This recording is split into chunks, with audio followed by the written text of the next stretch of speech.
Stress isn't just a thought, it's a physical charge of energy in your mind, in your muscles. So when your sympathetic arousal is high, what happens is it's not just a thought that is going through you will notice that when you're stressed, when you go for something that you're really stressed about, you see that your muscles will be very tense. And like how there is a debate between structural abnormalities, real structural abnormalities, and a psychological reaction to that, right? So a lot of people think that, I mean, there are so many instances where we have seen in the MRIs as well, where there will be a disc bulge and there will be no pain at all.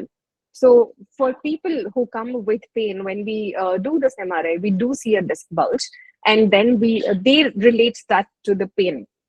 But there are so many other people who don't have pain at all. So it's what actually happens here is it's a vicious loop. When you're tensing your muscles, again, that creates that structural abnormality as well. And when you are releasing that tension, you will see how beautifully you will be healing structurally as well.